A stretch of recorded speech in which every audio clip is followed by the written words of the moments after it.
Okay, well, tonight I want to talk to you about delivering a reading or slash prophetic word, intuitive reading in the streets. This is outside of traditional religion, outside the four walls of the church.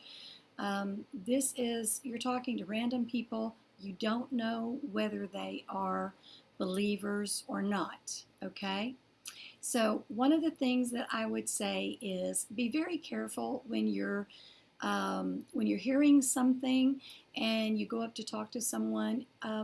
Always consider and always be very honoring and respectful of their personal space. Don't ever go up and touch people without asking first in humility. You'll be a lot better off. You probably won't get slapped, knocked down. You know, what we don't understand sometimes is that people actually have triggers connected to traumas that they had experienced sometimes.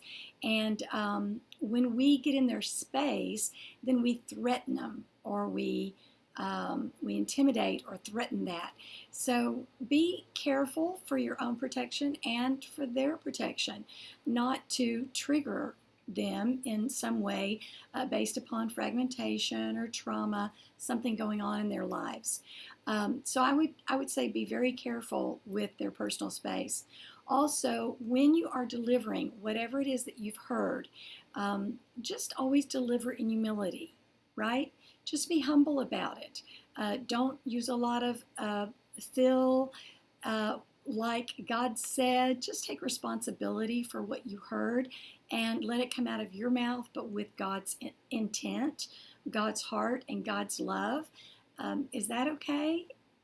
It just is, it's more palatable for people.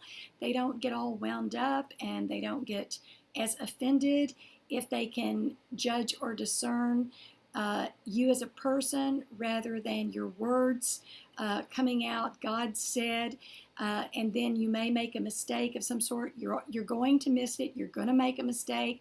You need to get over that. It's okay, but take responsibility for it so that people don't wind up blaming God for something that you said that maybe came out through one of your filters or maybe through one of your own triggers or some area in your life that had a little bit of residue on it. It's going to happen, but just take responsibility. You'll just be better off if you do. Also, be careful judging people by the way they look when you're talking to someone. Be careful not to judge their personal appearance and base your word upon that. Anytime you base your word on your knowledge or something that you know or you're seeing rather than what you're hearing from the Holy Spirit, it's going to come back and bite you. It's not going to go over well, and you may be going a direction that isn't really God's heart. It's based out of your intellect or your knowledge. So I would say be careful with that. Also, when you're hearing, we ask God, we ask Creator for a word, something edifying, encouraging, and comforting for a person, and that's exactly what you're supposed to do. But then you have to, be careful not to second guess God. Don't negate what drops into your mind if you just ask for something. Trust that if you ask, that He's going to be a good creator, He's going to be a good God, He's going to give you bread instead of a stone, right? If you're hungry or if you're in need, that's who He is. He's a good God. So just trust and believe that He's going to honor your request because that is who He is. That's what He wants to do. He wants you to deliver gently, kindly, and lovingly what is coming from His heart. Now, not everything that drops into your mind is something you want to deliver or you want to give to the recipient. Think about yourself as the recipient and as the receiver, and think about how you would want somebody to handle it if they were given strategic or critical information that was sounding not so nice or not so kind. You're going to want to discern, weigh what you're hearing, and make sure that you deliver only what Creator is giving you to deliver. Sometimes some of what he gives you is for the use and the purpose of intercession, of prayer for that person, or empathy for that person.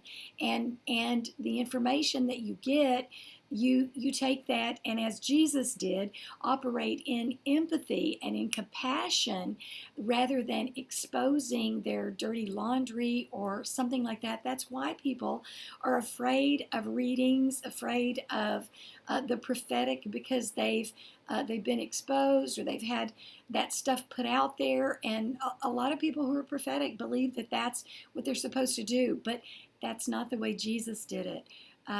Even the woman at the well that he met there, he was very kind, very loving. Yes, he put her stuff out there, but it was done kindly, and he was reading her mail, but he loved her. He did not judge her in any way. He did not approach her in that way or run her off before he could be relational with her. He loved her and was so kind with her that she went and told the whole city, her whole city, about him. And they all came back and had an experience with him based upon her testimony, right, of his love and his kindness. And they all left, came away from him saying the same thing. He must be the Messiah. He must be the Messiah because he's so loving and he knows so much about us.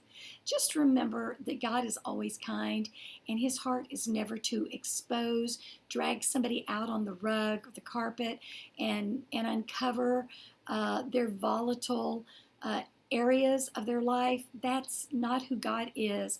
And if that's the way you operate in the prophetic, take that to the Lord and let him weigh it and convict you, and see what resonates with you, because that is probably coming through your own filters and residues and your own woundings, rather than really being the heart and the mind of God. That's all I want to say tonight. But just be aware when you're delivering to people in the streets.